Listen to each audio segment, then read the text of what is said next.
Is there no one brave enough to fight me? The warrior said. Only one human stepped forward. The air in the cavorn high chamber was cold and heavy, pressing down with the weight of the massive, dark stone arches above. It tasted of metallic dust and the sharp, unidentifiable scent of alien authority. Reggie stood in the back, near the humming translation relay server, feeling underdressed in his standard-issue utility jacket. His role was technical support. He was supposed to be invisible, a cog in the human delegation's machine. But his gaze kept slipping, drawn across the expanse of polished floor to the raised dais where she stood. Amelia? She was magnificent, a figure of polished, fuchsia-hued armor, trimmed with pulsing magenta light. She stood taller than any human in the room, her long, vibrant blue hair pulled back in a severe, intricate knot. As the Cavorn liaison, she stood beside the ancient, withered narc, her face a perfect mask of diplomatic neutrality. Only Reiji, who knew the subtle language of her body, could see the tension. Her long, feline ears, a shade darker than her pink skin, didn't just listen. They sampled the room, and their faint, nervous tremor was a scream of frustration he alone could hear. "Your offer is insufficient," the Marek rasped, her voice like stones grinding together. The translation drone rendered it instantly, flat and devoid of the original's contempt. The human cumber stiffened. He was a man built of stiff diplomatic protocols and starched collars. "Matriarch, the resource trade is more than equitable. Our sensor data shows your primary moon is rich in—" "We are not merchants," a new voice boomed, cutting through the commander's plea. Amelia's brother, the warlord, rose from his seat. He was a mountain of dark, articulated armor, his presence sucking the heat from the air. He moved with a predator's deliberate grace, his own blue hair cut short, his pink skin seeming to flush with irritation. He looked at the human delegation, and his gaze was one of pure, undiluted disgust. "You come to us begging for our fleets to protect your soft, weak colonies from the scourge," the warlord said, stepping down onto the main floor. "You offer us data, you offer us minerals. We are Cavorn, we trade in strength, we bond in blood." Amelia's ears flattened against her skull for a fraction of a second. "Brother," she said, her voice smooth and placating, "the commander speaks for his people's interests. It is the way of their commerce, if you would allow me." "Silence, sister," the warlord snapped, not even looking at her. "You have spent too much time among them. You begin to smell like their weakness." Reiji's hand clenched at his side, his knuckles white. He felt the phantom warmth of her skin under his hands, the memory of her scent, a complex mix of warm musk and something uniquely, cleanly alien. He had held her in his small quarters on the transport ship just last night. Her towering, powerful form curled against his compact human frame, her head tucked under his chin, her ears fluttering against his beard as he whispered assurances to her. She was terrified of this meeting, terrified of her brother, and now he was insulting her in front of both their peoples. The commander cleared his throat. "Warlord, I assure you, humanity's reputation for—" "Your reputation is for talking," the warlord roared. He unslung the weapon from his back, a massive double-bladed energy glaive that hummed to life, its edges glowing with thermal energy. With a single fluid motion, he slammed the butt of the weapon into the stone floor. A shockwave rippled out, rattling Reiji's teeth and making the human delegation flinch as one. The warlord planted his free hand on his hip, his sheer bulk an act of intimidation. He surveyed the small, soft-skinned humans, his lip curling back to reveal sharp white fangs. "You waste our time with words," he spat. The air crackled around him. "The scourge will burn your worlds while you debate trade percentages. We demand the blood price for this alliance." He raised his voice, a formal ritualistic shout that echoed from the stone walls. The translation drone, after a half-second pause, delivered the sterile, chilling words. "Is there no one brave enough to fight me?" The silence that followed the challenge was absolute. It was a vacuum, pulling at every human in the room. The commander's face went pale, his mouth opening and closing silently. The Cavorn guards lining the chamber slammed their own weapons against the floor in a single thundering beat of approval. This was their custom. This was their way. "This is madness," the commander finally sputtered, finding his voice. "We came here to negotiate a treaty, not to engage in barbaric rituals." The matriarch's ancient eyes, dark and reptilian, swiveled to him. A bond sealed in blood is a bond that holds, human. Our warlord has issued the challenge. It must be met. One life, to prove your species is not entirely composed of cowards and functionaries. Amelia's hands were clenched into white-knuckled fists at her sides, her formal armor creaking with the tension. Her dark, almond-shaped eyes were fixed on her brother, pleading. He ignored her. His challenge was to the humans, and his predatory gaze swept over them, dismissing the diplomats, the aides, the technical staff. One life, the warlord repeated, his voice softer now, more dangerous. He pointed his humming glaive at the human delegation. To prove you are worthy of standing beside the Cavorn, to prove you are worthy of my sister's time. Regi's blood went cold. The insult was direct, personal, and aimed as much at Amelia as at the delegation. The commander, trapped by protocol and alien tradition, looked utterly lost. His eyes darted around, finally landing on the armed Marine standing at his right. The human Marine was a young man, barely 20, his face grim. He met the commander's gaze and gave a single sharp nod. He was a soldier. This was his duty. He unclipped the retention strap on his sidearm, his hand resting on the grip of a weapon that would be useless against the warlord's armor and shields. Amelia saw the gesture. A small, choked sound escaped her. It was a sound no one else would have noticed, but to Regi it was a scream. He saw her choice: watch a human die for nothing, sealing an alliance with a sacrifice, or intervene and shame her bloodline. The Marine took one step forward. No, Regi's voice cut through the chamber.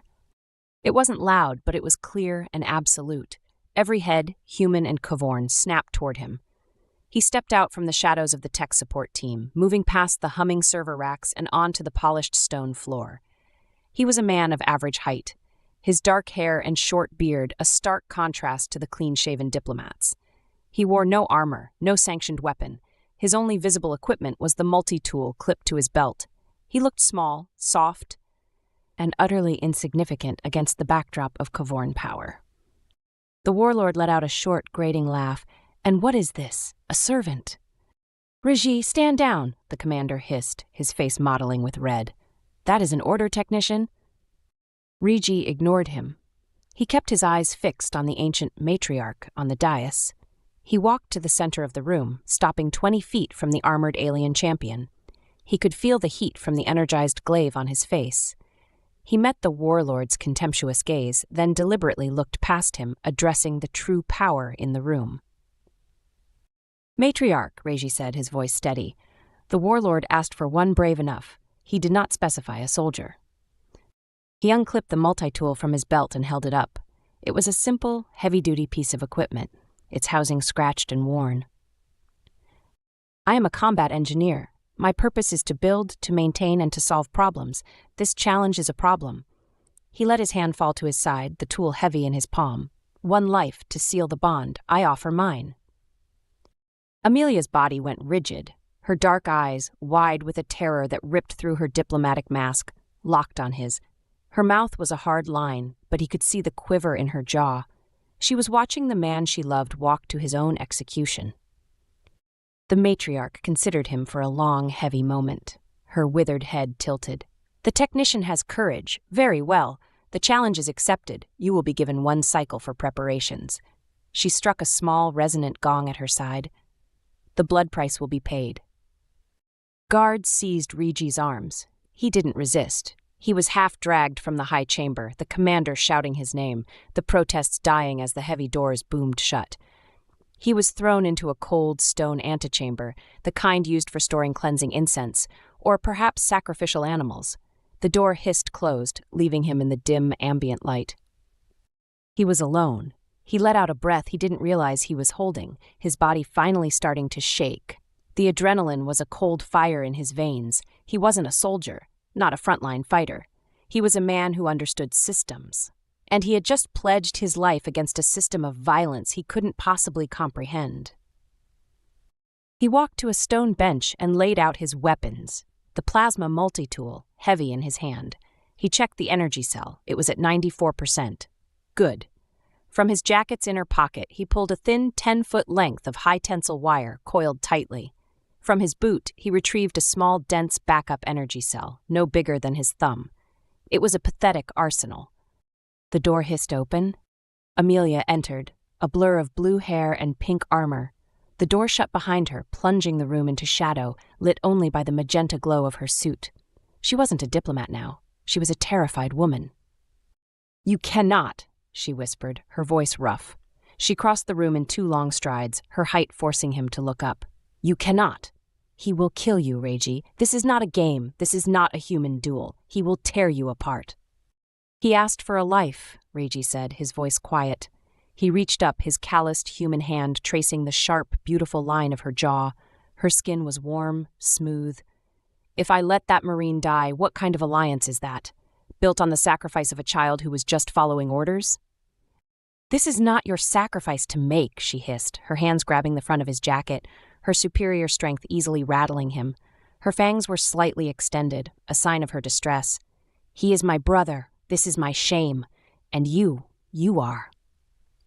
"Yours," he finished for her. He covered her gauntleted hands with his own. "And you are mine. That's why I'm doing this. He insulted you. He insulted your work. He belittled you in front of both our peoples." "I do not care about my honor," she cried, shaking him. "I care about your life." He pulled her hands from his jacket and kissed her armored knuckles. "Then help me keep it." That stopped her. Her panic fractured, replaced by a cold Cavorn focus. She stared at him. He saw the calculation in her eyes, the war between her love for him and the loyalty to her blood. She made her choice. "Listen to me," she whispered, her voice rapid, urgent. She pulled him closer, her helmeted head bending down to his, her lips brushing his ear. The intimacy in the cold stone room was a defiant spark. "My brother is arrogant. His armor is new, a custom commission. The shield generator's primary cooling vent, it is under the left pauldron, poorly reinforced. The armorsmith favored aesthetics over function. He does not know I found the flaw during a diagnostic. He will favor his right side, his weapon side. His shield modulation is weakest on his left flank." She was committing treason. She was giving him the key to her brother's, her people's, champion's defeat. He didn't thank her. There wasn't time. He just leaned up and pressed his mouth to hers. The kiss was desperate, a clash of his human softness and the cold metal of her helmet's breath guard. It was a promise.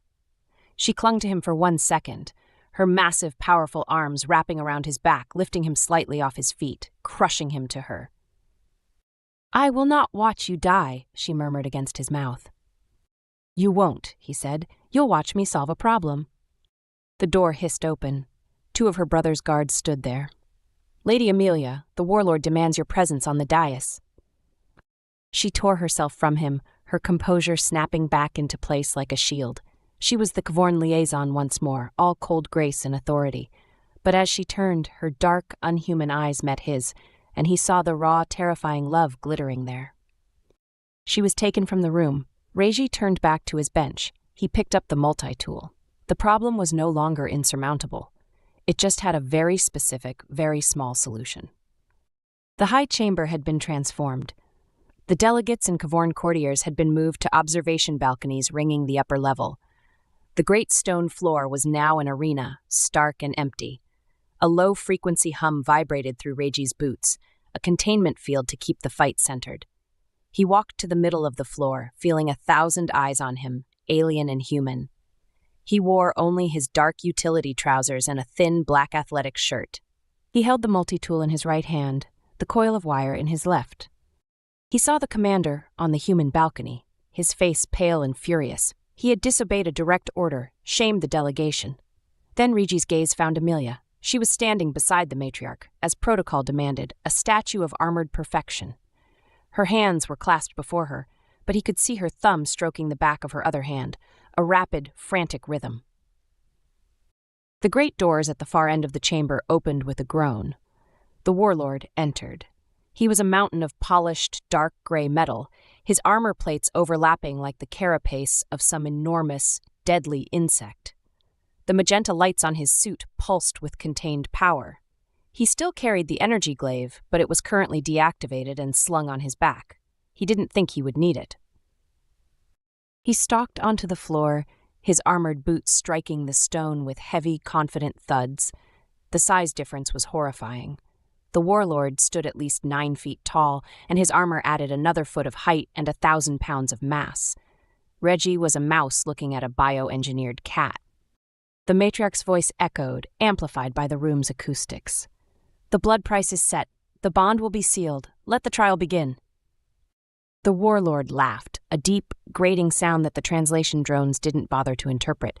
He didn't draw his weapon. He just started walking toward Reggie, his intent clear. This would be fast. Reggie's mind raced. He favors his right side, left flank is weak. Under the pauldron, he began to circle, moving to the warlord's left. The alien mirrored him, contemptuously casual. "You are quick, little man," the warlord mused, his voice coming through an external speaker, metallic and distorted, like a field rodent. He lunged.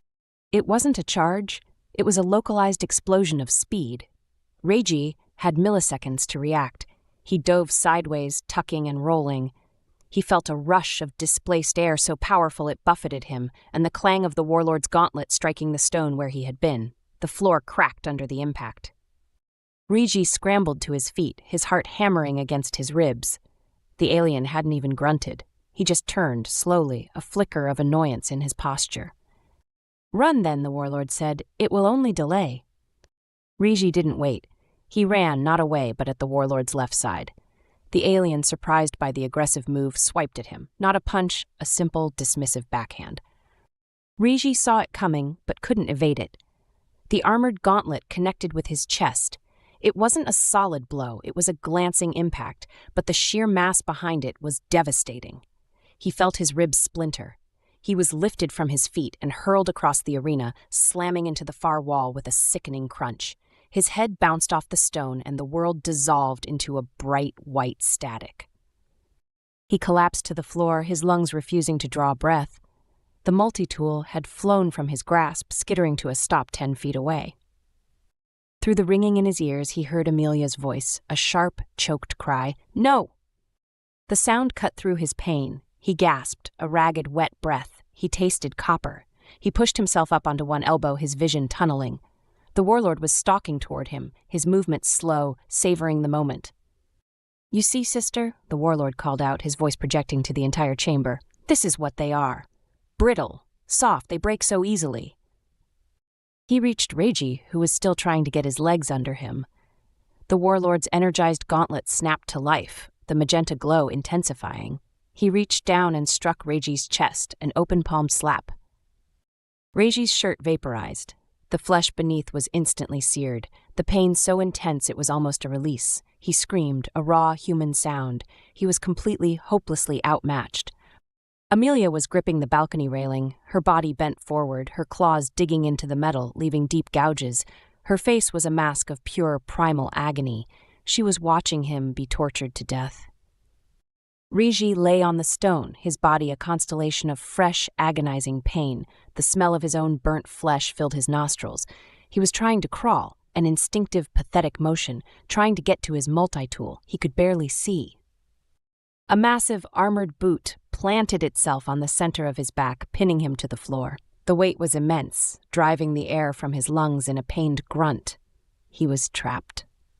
The warlord leaned down. The armored giant crouched over him, a predator savoring its meal. The helmet's dark visor was inches from Reggie's head. The external speaker was off. When the warlord spoke, his voice was a low, personal vibration, meant only for Reggie. "She smells of you, little man," the voice rumbled, thick with hatred. "A human stain on my bloodline. I could smell it on her armor in the antechamber." Reggie's world, which had shrunk to a pinprick of agony, snapped into a cold, terrible clarity. He went still. "Did you think I was a fool?" The warlord pressed down, and Reggie's sternum creaked, protesting the pressure from the stone floor. "This ritual was a gift. My weak-willed sister begged for this alliance. I knew you would not let another die for you. I knew your human sentimentality would make you step forward." This wasn't a ritual. This wasn't for an alliance. This was a premeditated execution, an honor killing, sanctioned by ancient custom.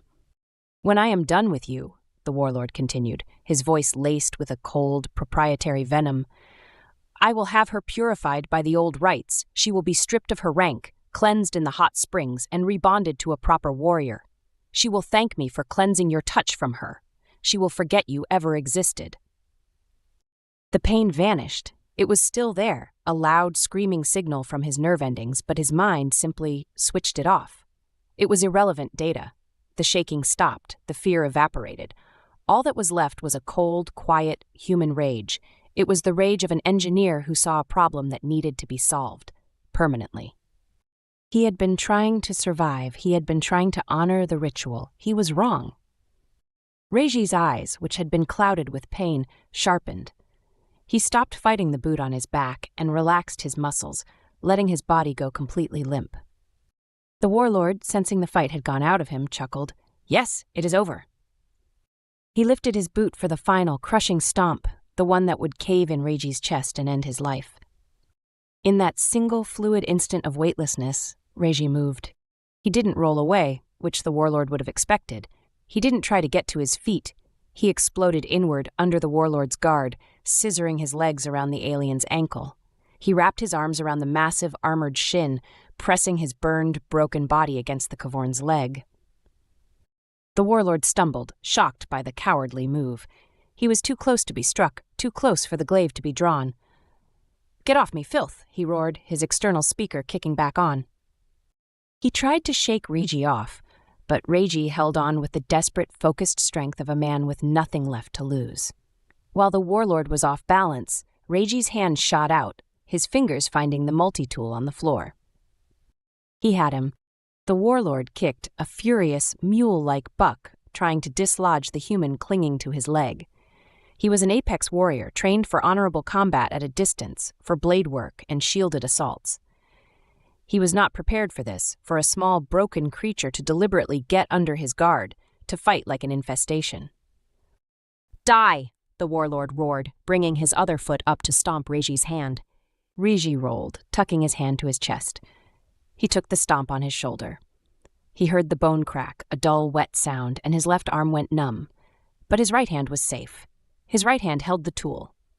The warlord raised his leg again, poised for a killing blow. Regi surged upward. He ignored his broken ribs, his burned chest, his shattered shoulder. He used the warlord's own armored leg as a ladder, climbing his body in a desperate, frantic scramble. The warlord clawed at him, his gauntleted fingers too large to get a solid grip. Regi was on his back, a human parasite on a metal giant. The warlord began to spin, trying to slam him into the wall. Regi had 1 second. He jammed his boots against the warlord's hip joint for leverage, arched his back, and raised the multi-tool. He was under the massive left pauldron. He could see it. Just as Amelia had described, a section of recessed mesh, poorly reinforced, pulsing with the heat from the generator within. He activated the tool. The white-hot plasma jet designed to cut starship hulls sprang to life with a hiss. He didn't stab, he shoved. He drove the blazing tip of the tool deep into the cooling vent, putting every ounce of his remaining body weight behind it.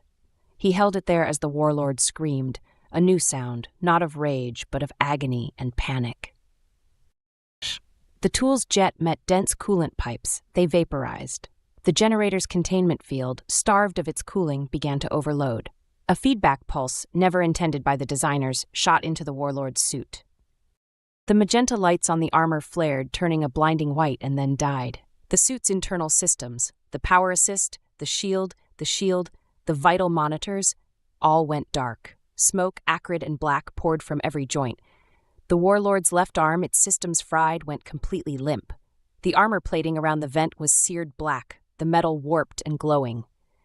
The warlord's entire body seized in a massive convulsion. He fell backward, trying to crush Regi against the floor.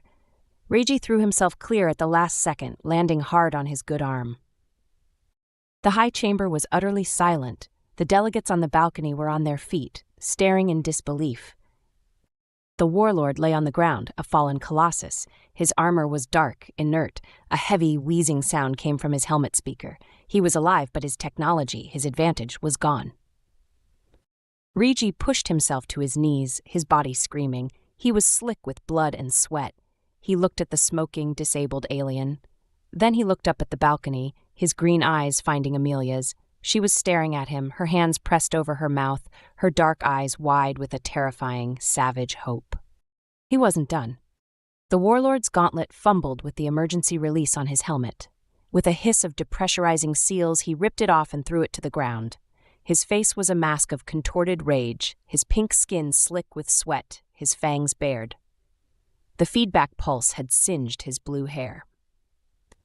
"You trickster," he snarled, his voice a raw, organic growl. He was unshielded, his armor just dead weight, but he was still a caveborn. He was still 9 feet of dense muscle and warrior fury. He bellowed and surged to his feet, a wild brute force assault. He swung his good right arm in a wide, decapitating arc. Riji, his vision tunneling from the pain and blood loss, ducked. The blow whistled over his head. He was too slow. The warlord's follow-up, a backhand, caught him full in the face. His head snapped back. The world went black. He was on the ground, the taste of blood and broken teeth in his mouth. He was blind, deaf, his body finally giving up. He felt the warlord's massive hands wrap around his throat, lifting him clear off the ground. His feet kicked uselessly. His lungs burned. The edges of his world were fading to gray. "I'm sorry, Milia." Through the fog, he heard her voice, not a cry this time, but a roar, a caveborn battle cry. "Ragi, fight him!" It was a command, it was a plea, it was permission. The last spark of human ingenuity flared. The warlord was cavorn. His biology was different, but all biology had weaknesses. He was being held at arm's length, his throat compressed. He had one free-swinging arm, the right one, which still held the multi-tool. He couldn't reach the face. He couldn't reach the chest. But the throat... The warlord was choking the life from him, his focus absolute. He wasn't protecting himself. Why would he? The human was dead. With the last scrap of strength in his body, Ragi swung the multi-tool. He didn't use the plasma jet. He didn't use a blade. He used the heavy, dense butt of the tool's power cell. He didn't aim for the armored chest or the thick, muscled neck. He aimed for the small, soft hollow at the base of the caveborn throat, just above the collarbone of the inert armor.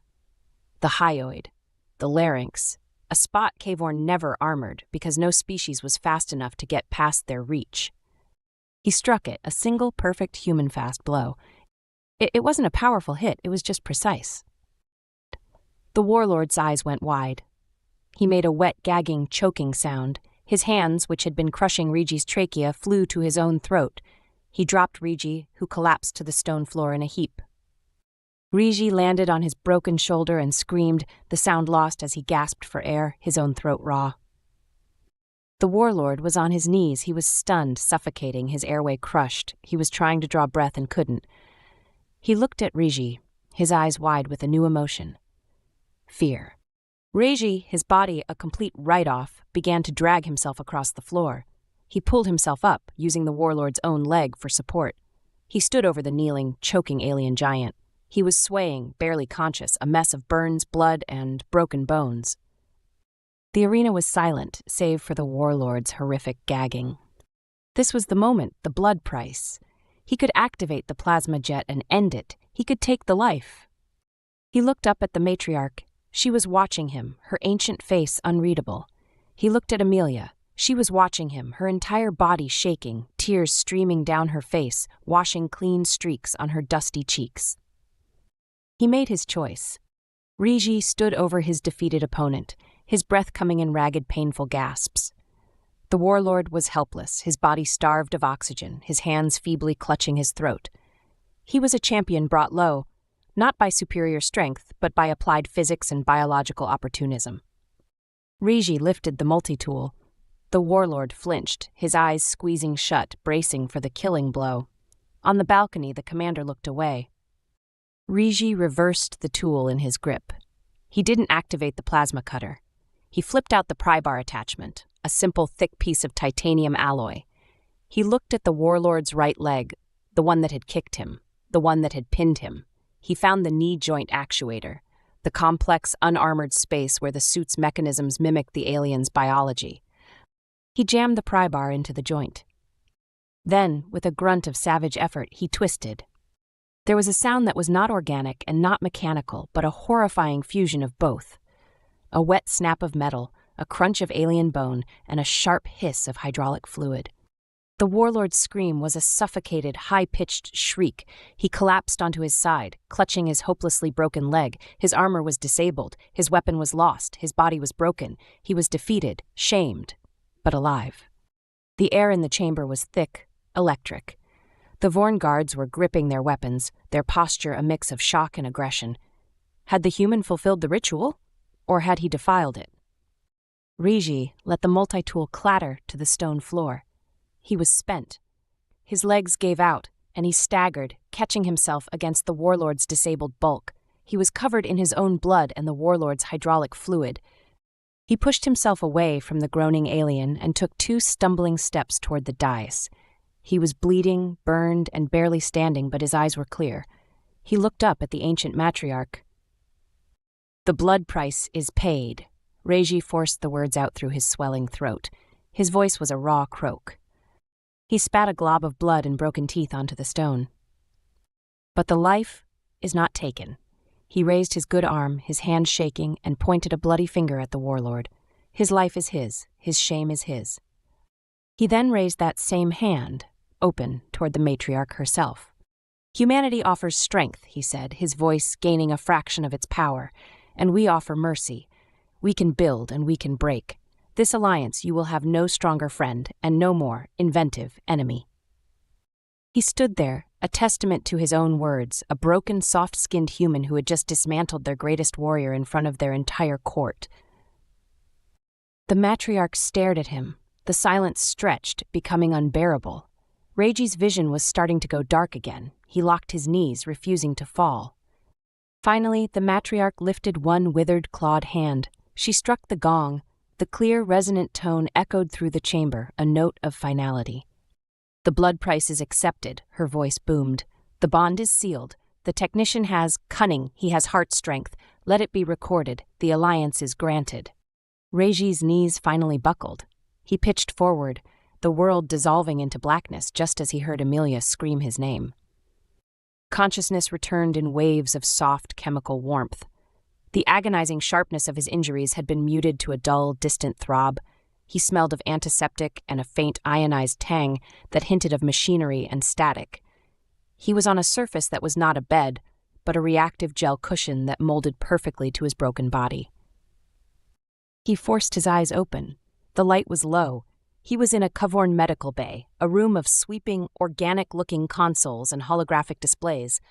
A multi-limbed, non-warrior Vorn medic was hovering nearby, studying a floating image of Reiji's skeletal system. "Ah," the medic chirped, its voice high and reedy.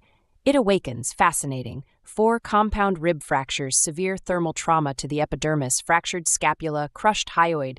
Your species is remarkably durable. The cellular regeneration rate is quite rapid, and your tolerance for pain is illogical. Most species would have entered terminal shock." Reiji tried to speak, but his throat was raw. He managed a dry croak. "Reiji." He turned his head. Amelia was there, sitting on a low stool by his side. Her armor was off. She was dressed in a simple dark blue tunic that left her powerful, pink-skinned arms bare. Her long blue hair was unbraided, falling in a curtain over one shoulder. Her face was scrubbed clean of diplomacy, her dark eyes red-rimmed. She reached out, her large hand hovering over his chest, afraid to touch his burns. You, she started, her voice thick. He managed to lift his good hand, his fingers brushing her wrist. Her skin was warm. "Told you," he rasped. "Problem solved." A tear tracked down her high cheekbone. "You fool, you magnificent human fool. I thought he had killed you." "Almost," he whispered. The medical bay door slid open. The matriarch entered, her ancient form supported by 2 guards. Behind her, his face a mask of cold fury and grudging bewilderment, was the human commander. "Technician," the matriarch said, her voice surprisingly gentle. "The human commander informs me your name is Reiji. You have secured the alliance. Your cunning mercy has become a subject of great debate among my people. You shamed my warlord, but you spared his life. This has complicated your status." Reiji just looked at her, confused. "You are no longer a technician," the matriarch declared. "By right of trial, you have defeated a Kavorn champion. You have earned warrior status among our people." The made a strangled sound. "Matriarch, this is highly irregular. He is a civilian engineer. He is not..." He is a victor, the Merc snapped, silencing him, and with that status comes the appropriate honors. She nodded to the doorway. A line of Cavorn females entered the room. They were of the warrior caste, tall and imposing, their hair braided in formal battle knots. They were, in their own alien way, beautiful and dangerous. They walked to the side of Regi's bed, knelt in unison and bowed their heads. "Attendants," the Ark explained, a faint reptilian smile playing on her lips, "to see to your needs, a reward for your display. It is our custom." The commander looked like he was going to be physically ill. This was a diplomatic incident he had no protocol for. Regi looked at the kneeling warriors. He saw their strength, their disciplined grace. Then he looked at Amelia. She had gone utterly still, her face pale, her posture rigid. She was watching him, her expression a mix of awe, terror, and a new terrible vulnerability. This was the custom. He was the victor. He was being offered his spoils, and she, by her own people's law, could do nothing. Regi's head was swimming, the painkillers and the political implications warring for dominance. He looked at the row of kneeling warriors. He looked at the commander's conflicted face. He looked at the matriarch's shrewd, waiting eyes. And he looked at Amelia, who stood frozen, her heart naked in her expression. She was trapped by her culture, forced to watch the man she loved be given to other women as a prize for saving him. Regi took a slow breath, the gel bed hissing as his chest expanded. He turned his gaze from Amelia back to the matriarch. "I am grateful for the honor, matriarch," he rasped, his voice rough but clear. "But this is not the human way." "It is our way," the matriarch said, her tone hardening. "To refuse the honor is to insult my people." "I am not refusing," Regi said. He used his good arm to push himself up onto his elbow, hissing as his broken ribs protested. The kneeling females did not move. "I am not available." The commander's eyes widened. "Technician, what are you?" Amelia's breath hitched, a sharp, audible gasp. She understood. Her entire body, which had been locked in dread, seemed to fill with a new, blazing energy. "What do you mean, not available?" the matriarch asked, her eyes narrowing. Before Regi could answer, Amelia moved. She took one step, then another, walking past the kneeling attendants. They looked up, shocked at her breach of protocol. She walked directly to Regi's bedside, placing herself between him and her matriarch. In front of her sovereign, her brother's guards, and the human delegation leader, she made her choice. She reached down, her large, pink-skinned hands moving with deliberate, reverent care.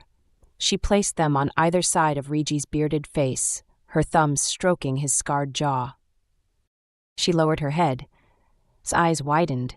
This was not a human gesture, this was sacred. Amelia pressed her forehead to his, a public binding Cavorn gesture of bonding claim. It was an act of possession, of devotion, of absolute final choice. She spoke in her own tongue, a low, melodic vibration that needed no translation. Her meaning was universal, a declaration that shook the room. "He is mine." The commander's mouth fell open. The kneeling attendants rose, their faces stunned and bowed. Not to Regi, but to her. The matriarch stared for a long, heavy second, and then a faint, genuine smile touched her ancient face. She nodded once. "So, the bond is sealed in more ways than one. It seems, Lady Amelia, your human has complicated us all." The matriarch left, her guards following. The kneeling attendants, with one last lingering look of awe at Amelia, filed out. The room was suddenly empty, save for the three of them and the silent Cavorn medic. The commander stood stiffly, his hands clasped behind his back. He looked from Amelia, who had not moved from Regi's side, to Regi, who was still propped on his elbow. "Technician," the commander said, his voice clipped, "you have disobeyed a direct order. You have breached countless articles of diplomatic protocol. You have created an interspecies situation that is entirely without precedent." Regi just watched him. The commander's jaw worked for a moment. "You also," he said, forcing the words out, "secured an alliance that Fleet Command has been desperate for. You have saved this mission, and it seems you have acquired a significant promotion." He did not look happy about it. He looked like a man who had swallowed acid. "My report will reflect all of these facts," he finished. He gave a sharp, jerky nod that was not quite a bow and left the room, the door hissing shut, leaving them in silence. Amelia finally let out a long, shaky breath. "I believe," she said, her voice dry, "that went rather well." Rigi laughed, which sent a jolt of pain through his ribs. "I think I liked him better when he was just angry." Hours later, the room was quiet. The medics were gone. The diplomats were gone. The attendants were gone. Rigi had been moved to new quarters, not a Spartan tech bay, but a spacious Khorne dignitary's suite, the air warm and scented with alien spices. He stood, his body wrapped in bandages and a light, silk-like robe, and watched her. Amelia was standing by the window, her formal tunic replaced with a robe that matched his. She was unbraiding her long blue hair, her fingers working rhythmically, her feline ears relaxed and pointed forward, listening to the quiet. The power dynamic, the galaxy, the universe, it had all shifted. Their relationship was no longer a dangerous secret, but a political fact, an alliance sealed in blood and cemented by a bond. He walked to her, his bare feet silent on the stone floor. He was still in pain, but his body was already knitting itself back together, his human physiology a marvel to the Khorne. He stood behind her, his smaller, compact form a stark contrast to her tall, alien grace. His calloused human hands, one of them wrapped in bandages, came to rest on her hips. She leaned back against his chest, her head tilting to rest on his good shoulder. Her hair, now free, spilled over his arm. "My brother lives," she murmured, her voice soft. "He is stripped of his rank, he is shamed, but he lives because of you." "That was for you," he whispered, his lips brushing the tip of her ear. She shivered, a vibration that ran through her whole body and into his. "Everything was for you," he clarified. She turned in his arms, her dark, beautiful eyes so full of emotion locking with his. She placed her hands on his chest, careful of his burns. "You are a problem, Rigi," she said, her voice a low purr. "And you," he replied, his hand moving up to cup her jaw, "are the solution." He drew her down, and she met him, her lips claiming his, not in desperation, but in the certainty of a bond paid for and won. 6 months later, the air no longer tasted of metallic dust and ritual, but of recycled oxygen, hot metal, and the faint, star-chilling static of the front lines. Rigi stood in the strategy theater of the Khorne Human Allied Command Ship, the Indomitable Will, a vessel whose very existence was a testament to the scar on his jaw and the burns on his chest. The room was a mix of polished, magenta-lit Khorne consoles and stark, utilitarian human tactical displays. It was a microcosm of the new, clumsy, and devastatingly effective alliance. Khorne captains, tall and armored, stood beside human fleet commanders in their crisp, dark blue uniforms. And at the head of the room, standing side by side, were fleet liaison Amelia and technical strategist Rigi. "The Scourge fleet is massing in the Athelred Nebula," the human admiral, formerly the commander, his promotion a direct result of the alliance, said, his voice grim. A holographic display showed a swarm of red, sickle-shaped ships. Standard doctrine suggests a pincer movement, but their numbers are irrelevant, a Khorne captain, a broad, formidable warrior with ritual facial scars, interrupted. His voice was a low growl. "We are Khorne. They are prey. We will meet them head-on, a glorious charge to shatter their central command." The human officers bristled. "A glorious charge will get us all killed, Captain. Their kinetic barriers are too strong." "A pincer movement is the tactic of cowards," the captain shot back. Amelia placed a hand on the Vorn's arm. Her touch was light, but her armored authority was absolute. "Captain, your courage is noted, but it is not the Scourge's strength that is the problem. It is their design." She nodded to Rigi. All eyes in the room, human and Khorne, turned to the man in the simple dark gray utility jacket. He was no longer just a technician. The Khorne called him Kavath Rigi, the cunning warrior. He stepped forward to the holographic tank, his compact human form seeming to draw the light in the room. "Gentlemen, ladies," Rigi began, his voice quiet but carrying, "you're both right. A frontal assault is suicide. A flanking maneuver is predictable. You're trying to fight the ships. You should be fighting their drives." He zoomed the display, not on a schematic, but on a complex, oscillating waveform. Human SIGINT has been capturing the Scourge's drive plume telemetry for months. Fleet Command's analysts saw it as indecipherable noise. They're wrong. It's not noise. It's a pattern. He tapped the console, and the waveform resolved into a series of predictable spikes and troughs. The Scourge drive is a marvel, but it's unstable. It has to cycle its plasma coolant every 86.4 seconds. To do that, it creates a temporary localized warp field behind the engine to vent the superheated plasma into subspace. For exactly 1.2 seconds, that field disrupts their own shields. The system is momentarily blind and vulnerable from the rear. Stared. How could you possibly know this? I'm a combat engineer, Regi said simply. I don't read code. I read systems. I saw a power cycle flaw. This isn't a language, it's physics. And right here, he pointed to the spike. This is their system screaming about its own inefficiency. They're venting heat. We just need to give them a little more. He looked up, his green eyes sweeping the room. We don't do a frontal assault. We send in a small, fast wolf pack of human corvettes synced to their cycle. Forget their armor. We target the drives right at the moment of the cycle. A single, high-yield plasma torpedo into the vent. We don't blow them up, we disable them. We give them a systems kill. The Cavorn captain stared at Regi, his fangs slightly bared, not in aggression, but in a dawning, terrible respect. You would break their legs, as you did, my warlord. Exactly, Regi said. We break their legs, then Amelia's fleet can perform its glorious charge and wipe out the crippled, helpless ships at their leisure. Cunning, then strength. That is the new Cavorn human doctrine. Amelia's dark eyes were fixed on him, a fierce proprietary pride radiating from her. The admiral, the same man who had once ordered Regi to stand down, nodded slowly. Strategist, he said, his voice holding a new, rough respect. I once called you a reckless civilian technician. I am profoundly relieved to have been proven wrong. Make it so. The meeting broke.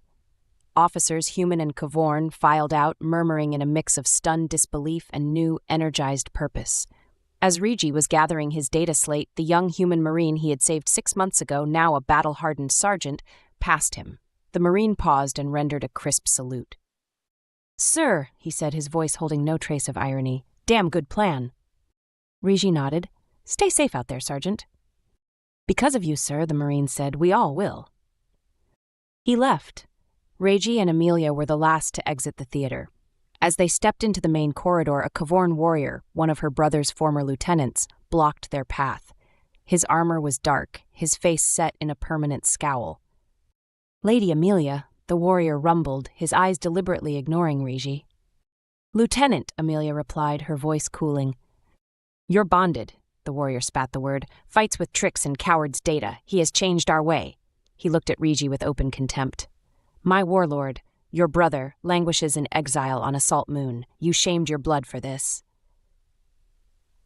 Regi tensed, his hand instinctively moving to the new custom-tooled multi-tool on his belt. Before he could speak, Amelia moved. She didn't draw a weapon. She simply stepped into the warrior's space, her taller, armored form eclipsing him. Her voice, when she spoke, was not the smooth diplomatic tone of the liaison. It was the cold, absolute command of a fleet liaison who had seen war. My bonded fights to win, Lieutenant. My brother fought for his pride. That is why he is in exile, and we are on the front, saving our people.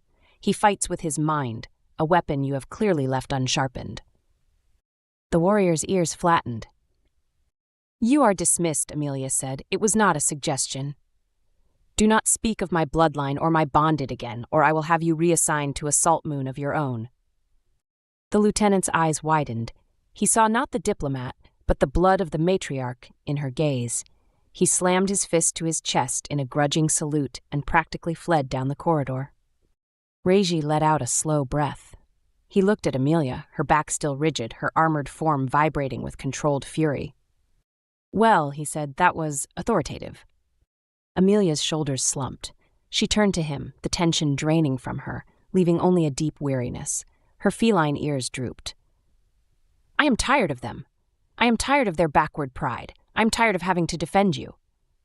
He reached up, his human hand resting on her armored pauldron. You don't have to defend me, Amelia. I know, she said, her voice softening. She placed her large, gauntleted hand over his. I want to.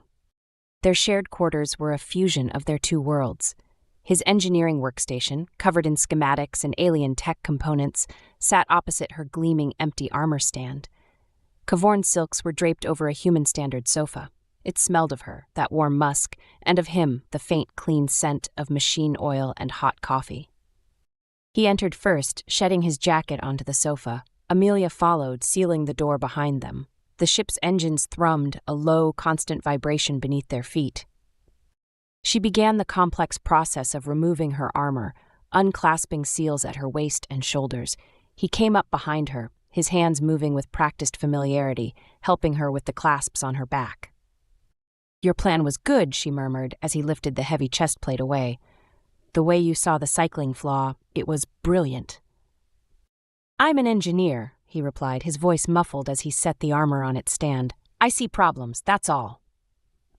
She was left in her simple black undersuit. She turned, her long blue hair unbound from its formal knot. She looked at him, her dark eyes tracing the pale scar on his jaw. "You are a problem," she teased, her voice a low purr. She reached out, her fingers tracing the scar. "My problem." He smiled, stepping into her space. He was still shorter. He would always be shorter. He wrapped his arms around her waist, his hands splayed across the powerful muscles of her back. His head fit perfectly in the space between her shoulder and her neck. He inhaled her scent, a grounding force in the chaos of the war. "And you," he whispered, kissing the warm, pink skin just below her ear, "are the solution." She shivered, a vibration that ran through her whole body. Her own large, powerful arms came around him, holding him with a possessive strength that still made his heart race. This was their new normal.